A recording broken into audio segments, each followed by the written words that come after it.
வாழ்க வையகம், வாழ்க வளமுடன்.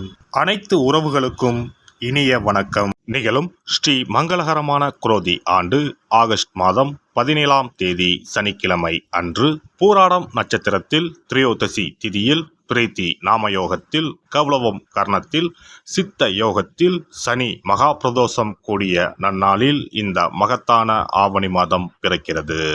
ஆவணி மாத கிரக நிலைகளை பார்க்கும் போது ரிஷப ராசியில் குரு பகவானும் செவ்வாய் பகவானும், கடக ராசியில் புதன் பகவானும், சிம்ம ராசியில் சூரிய பகவானும் சுக்கிர பகவானும் உள்ளனர். கன்னி ராசியில் கேது பகவானின் சஞ்சாரம் உள்ளது. கும்ப ராசியில் சனி பகவான் வக்ரத்தில் உள்ளார். ராகு பகவான் மீனராசியில் பயணம் செய்கிறார். இந்த மாதம் கிரகங்களின் பெயர்ச்சி என எடுத்துக்கொண்டால் ஆவணி மாதம் 10ஆம் தேதி செவ்வாய் பகவான் ரிஷப ராசியில் இருந்து மிதுன ராசிக்கும், சுக்கிர பகவான் சிம்ம ராசியில் இருந்து கன்னி ராசிக்கும் பெயர்ச்சி அடைகின்றனர். ஆவணி மாதம் 15ஆம் தேதி புதன் பகவான் கடகராசியில் இருந்து சிம்ம ராசிக்கு இடப்பெயர்ச்சி அடைகின்றார். இந்த கிரகங்களின் பெயர்ச்சி மற்றும் சிம்மத்தில் இணையும் சூரியன் புதன், கன்னி ராசியில் இணையும் கேது சுக்கிரன் ஆகிய கிரகங்களால் இந்த ஆவணி மாதத்தில் உங்கள் ராசிக்கு உண்டாகும் சுப பலன்கள் என்ன என்பதனையும், அசுப பலன் ஏற்படுமாயின் ராசிக்காரர்கள் செய்ய வேண்டிய பரிகாரம் என்ன, வழிபட வேண்டிய தெய்வம் யார் என்பதனை பற்றி விரிவாக காண்போம். உங்கள் வாழ்வில் வளமும் நலமும் செல்வ செழிப்பும் பெற்று வாழ்வில் உயரிய நிலையை அடைய எல்லாம் வல்ல எம்பெருமானை வேண்டி விரும்பி கேட்டுக்கொள்கிறேன். மீனராசி அன்பர்களே, இந்த மாதம் வாக்கு வன்மையால் எல்லா நன்மைகளும் கிடைக்கப் பெறுவீர்கள். அனுகூலமான பலன் உண்டாகும். பணவரவு மன திருப்தியை தரும். புதிய நபர்களின் அறிமுகமும் அவர்களது நட்பும் கிடைக்கப் பெறுவீர்கள். நீண்ட நாட்களாக இழுபறியாக இருந்த காரியங்கள் சாதகமாக நடந்து முடியும். வாகனங்களை பயன்படுத்தும் போது கவனம் தேவை. தொழில் வியாபாரத்தில் எதிர்பார்த்த வெற்றி கிடைக்கும். நிதி நிலைமை சீர்படும். புதிய ஆர்டர்கள் கிடைப்பதில் இருந்த சிரமங்கள் குறையும். உத்தியோகத்தில் இருப்பவர்கள் வேலைப்பளு குறைந்து காணப்படுவார்கள். எதிர்பார்த்த இடத்திற்கு மாற்றம் கிடைக்கலாம். குடும்பத்தில் ஒற்றுமை உண்டாகும். கணவன் மனைவிக்கு இடையே இருந்த இறுக்கமான சூழ்நிலை நீங்கி மகிழ்ச்சி உண்டாகும். பிள்ளைகளால் இருந்த மன வருத்தம் நீங்கி அவர்களுடன் சந்தோஷமாக வெளியே சென்று வருவீர்கள். பெண்களை பொறுத்தவரை இந்த மாதம் எல்லா காரியங்களும் அனுகூலமாக நடக்கும். மனக்கவலை நீங்கி நிம்மதி உண்டாகும். கலைத்துறையினருக்கு வீண் அலைச்சல், காரிய தாமதம் போன்றவை ஏற்படலாம். புதிய முயற்சிகளை தள்ளி போடுவதும் நல்லது. காரிய அனுகூலம் ஏற்படும். உணர்ச்சிகரமாக பேசி மற்றவர்களை கவர்வீர்கள். எல்லாவற்றிலும் எதிர்பார்த்த நன்மைகள் உண்டாகும். பணவரத்து கூடும். அரசியல் துறையினருக்கு கொடுக்கல் வாங்கலில் இருந்த பிரச்சனைகள் தீரும். நீண்ட நாளாக இருந்த கஷ்டங்கள் நீங்கும். எதையும் செய்து முடிக்கும் சாமர்த்தியம் உண்டாகும். அரசாங்கம் மூலம் லாபம் ஏற்படும். வெளியூர் அல்லது வெளிநாட்டு பயணம் சாதகமாக இருக்கும். மாணவர்களுக்கு கல்வியில் முன்னேற்றம் காண முழு மூச்சுடன் செயல்படுவீர்கள். நட்சத்திர பலன்கள் பூரட்டாதி 1ஆம் பாதம். இந்த மாதம் குடும்பத்திற்கு தேவையான பொருட்கள் வாங்குவதன் மூலம் செலவுகள் உண்டாகும். சகோதரர்கள் மூலம் உதவிகள் கிடைக்கும். உறவினர்கள் வருகை இருக்கும். பிள்ளைகளிடம் அனுசரணையாக நடந்து கொள்வது நன்மை தரும். உத்திரட்டாதி நட்சத்திரம். இந்த மாதம் துணிச்சலுடன் ஈடுபட்டு காரிய வெற்றி காண்பீர்கள். பணவரத்து திருப்தி தரும். வாக்குவாதத்தை தவிர்ப்பது நன்மையை தரும். எதிலும் மிகவும் கவனமாக ஈடுபடுவது நல்லது. பிள்ளைகள் பற்றிய கவலை நீங்கும். உடல் ஆரோக்கியம் உண்டாகும்.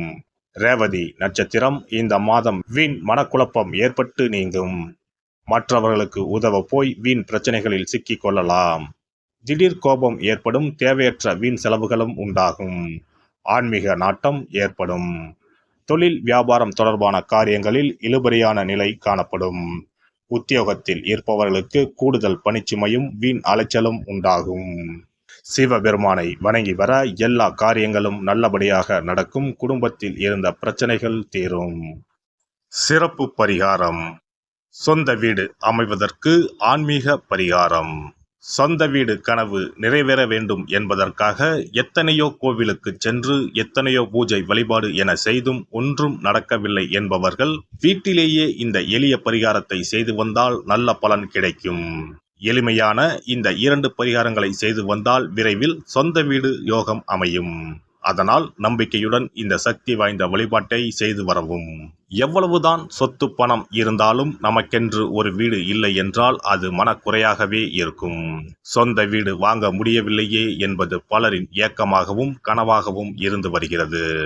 சொந்த வீடு வாங்க வேண்டும், வாங்கிய இடத்தில் விரைவில் வீடு கட்ட வேண்டும், ஏற்கனவே துவங்கியிருந்த வீட்டின் பணிகளை பணப்பற்றாக்குறையால் கட்டி முடிக்க முடியவில்லையே என்ற கவலையில் இருப்பவர்கள் ஏராளம்.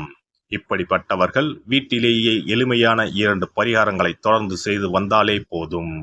சொந்த வீடு வாங்க வேண்டும் என்று நினைப்பவர்கள், அதற்கான முயற்சியில் ஈடுபட்டிருப்பவர்கள் ஒரு சிறிய அகல் விளக்கில் விளக்கெண்ணெய் ஊற்றி தீபம் ஏற்ற வேண்டும். மகா விஷ்ணுவின் அவதாரங்களில் ஒன்றான வாமனரை மனதில் நினைத்து சொந்த வீடு அமைய வேண்டும் என்று பிரார்த்தனை செய்து கொண்டு மாதந்தோறும் வரும் திருவோண நட்சத்திரத்தன்று வீட்டின் அக்னி மூலையான தென்மேற்கு மூலையில் இந்த விளக்கை ஏற்றி வைக்க வேண்டும். அக்னி திசை என்பது மண்ணுக்குரிய திசையாகும். அதாவது அங்காரகன் எனப்படும் செவ்வாய் பகவானுக்கு உரிய திசை இதுவாகும். 3 அடி மண் கேட்டு 3 உலகையும் அளந்தவர் வாமனன். அதனால் அவரை நினைத்து பால் பாயசம் நிவேதனமாக படைத்து வழிபட்டு வந்தால் விரைவில் சொந்த வீடு யோகம் அமையும். மற்றொரு பரிகாரமாக வீட்டில் பயன்படுத்தும் காமாட்சி விளக்கு அல்லது கஜலட்சுமி விளக்கு அல்லது வழக்கமாக பயன்படுத்தும் ஏதாவது ஒரு விளக்கை எடுத்துக்கொள்ளுங்கள். விளக்கை சுத்தம் செய்து மஞ்சள் குங்குமம் வைத்து வாசனை மிகுந்த வெள்ளை நிற பூக்கள் சாற்றுங்கள். பிறகு 5 ரூபாய் நாணயத்தை விளக்கிற்குள் போட்டு நெய் அல்லது எண்ணெய் ஊற்றுங்கள். ஒரு சிறிய தட்டின் மத்தியில் மஞ்சள் குங்கும பொட்டு வைத்து அதன் மீது 5 ரூபாய் நாணயத்தை வைத்து நாம் ஏற்கனவே தயார் செய்த விளக்கை இதில் வைத்து விளக்கினை ஏற்ற வேண்டும். தினமும் காலையில் 6 மணி முதல் 7 மணிக்குள் இந்த விளக்கை ஏற்றி வந்தால் விரைவில் வீடு கட்டுவீர்கள். 5 ரூபாய் நாணயம் என்பது குபேரனுக்கு உரியதாகும். இதை விளக்கில் போட்டு ஏற்றுவதால் வீடு கட்டுவதற்கான அல்லது வீடு வாங்குவதற்கான பணம் ஏதாவது ஒரு வழியில் உங்களுக்கு கிடைக்கும். காலை 6 மணி முதல் 7 மணி வரையிலான நேரம் என்பது ஞாயிற்றுக்கிழமையில் சூரியன், திங்கள் கிழமையில் சந்திரன், செவ்வாய்க்கிழமையில் செவ்வாய், புதன் கிழமையில் புதன், வியாழக்கிழமையில் குரு, வெள்ளிக்கிழமையில் சுக்கிரன், சனிக்கிழமையில் சனி என நவக்கிரகங்களில் பாவ கிரகங்களான ராகு கேதுவை தவிர்த்து மற்ற 7 கிரகங்களையும் குறிக்கும் ஹோரை நேரமாகும்.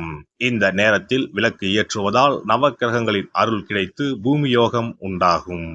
எந்த ஒரு பரிகாரம் என்றாலும் மனதில் முழு நம்பிக்கையோடும் இறைவனை உறுதியாக வேண்டி வழிபாடு செய்தால் மட்டுமே பலன் தரும். எளிமையான இந்த பரிகாரத்தை தொடர்ந்து செய்து பயன் பெறுங்கள். எல்லாம் வல்ல இறையருளால் நீங்களும் உங்கள் அன்பு குடும்பமும் உடல் நலம், நீலாயுள், நிறை செல்வம், உயர் புகழ், மெய்ஞானம் ஓங்கி வாழ்க வளமுடன். இந்த வீடியோ பதிவு உங்களுக்கு பிடித்திருந்தால் லைக் பண்ணுங்க, கமெண்ட் பண்ணுங்க, ஷேர் பண்ணுங்க, மறக்காம சப்ஸ்கிரைப் பண்ணுங்க, பக்கத்துல இருக்கிற பெல் பட்டனை கிளிக் பண்ணுங்க. நன்றி, வணக்கம். ஓம் நமச்சிவாய, சிவாய நம.